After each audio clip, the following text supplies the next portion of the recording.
Hi, welcome to episode 113 of Pink's Picks Book Rex commentary from a retired high school English teacher. If you are one of my longtime listeners, thank you. You've likely noticed that if a work earns an A, I'm highly likely to later read and review other works by that writer. That is the case with today's author, Patti Callahan Henry, whose works Surviving Savannah, The Secret Books of Flora, and Becoming Mrs. Lewis from episodes 83, 86, and 89, which all achieved my highest award, are perfect examples of that. Unfortunately, I discovered some issues with Callahan's most recent release, The Story She Left Behind, which affect my assessment. But back to that later. On its back cover, another Pink's Picks favorite, William Kent Krueger, describes Story as a magical mosaic of adventure, suspense, romance, and mystery with a sprinkle of make-believe. I agree. Callahan is a careful researcher and a talented storyteller, and, per usual, with Story, she writes a compelling tale. Story begins with three narrative perspectives and ends with a fourth that serves as a denouement. Callahan begins with Bronwyn Newcastle Fordham, a former child prodigy who published a book at just 12 years old. Her legend became as popular as her legacy when, as an adult, in 1927, she disappeared from her home in Bluffton, South Carolina, leaving behind her beloved husband and daughter.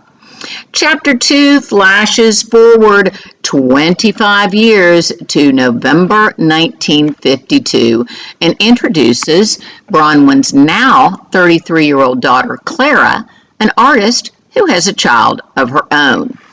After a painful divorce left her penniless, Clara and Winnie moved in with Clara's dad in Bluffton to the very property from where Bronwyn vanished. Chapter 3 commences in November 1952 as well, but in London. Charlie Jameson has been tasked with preserving and cataloging his late father's collection of maps, books, and papers. He's doing just that when he notices a brown leather briefcase on a bottom bookshelf, something he'd never seen there before. Curious, he picks it up and discovers instructions inside that the contents are to be given only to Clara Harrington, and she must retrieve the papers in person. Charlie is dumbfounded as he's never heard of this woman for whom an address and phone number in the United States is included. From there, the plot continues from both Clara's and Charlie's points of view as Clara and severely asthmatic Winnie cross the Atlantic only to arrive during one of London's most deadly natural disasters, the Great Smog. This cataclysmic event forces them to find refuge with Charlie at his family's lake estate. While there, both narrators attempt to unravel the dual mysteries of Bronwyn's long-lost papers and how Charlie's dad acquired them.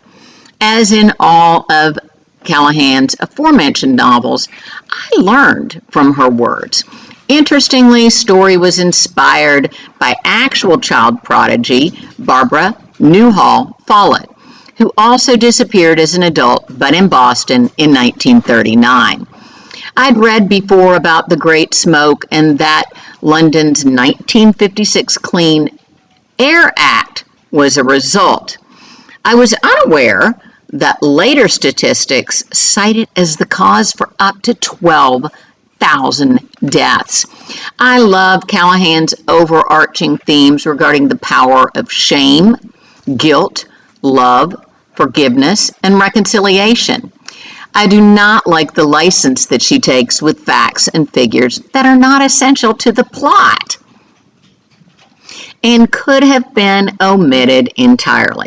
For example, Clara thinks back to her teenage years when she drew on the phone receiver with magic markers. And later, when she and her best friend Lilia snuck into a horror movie, The Snake Pit.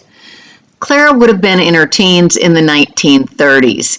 The Snake Pit debuted in 1948, and magic markers were invented in 1953.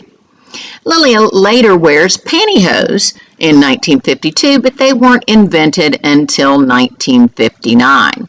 Also in 1952, Clara drives over a bridge to Savannah that wasn't built until 1953. Later, she claims that Bluffton once belonged to Native Americans, but that term was not in use when story is set. Further, she adds extraneous information that doesn't add up.